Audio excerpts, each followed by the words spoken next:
Hi and welcome to the video. In this video, we'll be doing something slightly different. This is a review of a diss track, a chess-based diss track. Yes, you heard that right. I never thought I'd be doing something like this.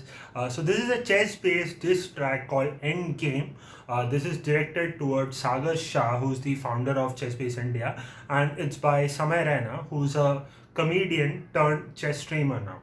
Before we begin, let me just tell you, it seems like it's just a ploy, a tongue-in-cheek kind of a narrative created before a chess tournament, which is called Comedians on Board 3. If you're creating a narrative out of a game, why not? Like, there's content, you're making more content out of it. So I thought, let me make a bit more out of that. So hence the review. So before we begin, I just want to put this out as a disclaimer that this is not a lyrical breakdown. This is not a word by word breakdown. This is an overall review of the song, and it will also concentrate a lot on the music part of it and not just the performance part of it. Let's talk about lyrics, Samay's performance, and the flow first. So the lyrics have been really well written for somebody who's not a professional rapper, right?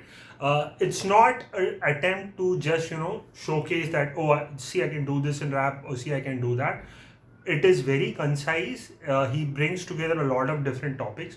Though I thought he'll add a lot more chess related metaphors, he does it, but not a lot, only a reference to a checkmate. And there's this principle that he accuses Sagar of teaching him, which is called Lucina, and then E4 Fi kind of opening. But apart from that, it's more towards the beef or the created beef or whatever. But it's not really that much chess related if you're looking for that. What was really impressive was that he did not go on just to end rhyming or some casual internal rhyming. He had these multi-syllable rhymes as well, and makes sense. He's a huge fan of hip hop, as he has repeatedly shown through a lot of his streams. So that's a great thing. For example, he breaks these three words in kind of a way like Lucina, Bruce Lee now, you'll see now. All are those three syllable kind of words, phrases, and he takes them through without breaking his flow or without it sounding weird. As far as the flow is concerned, he's not trying to do a lot or go into this super high kind of speeds, which is good for him because there's a chance that he might get found out and make a mistake. So he doesn't do that. But whatever flow he chooses and the twists he chooses in the flow, he really goes with it, and he does justice to it, and does it really well.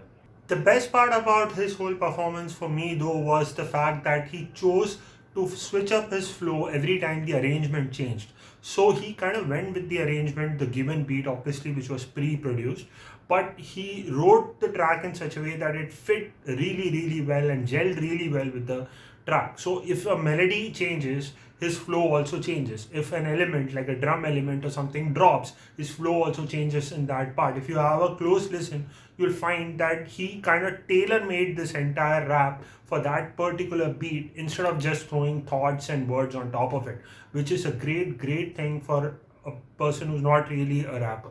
So overall, a great job by someone.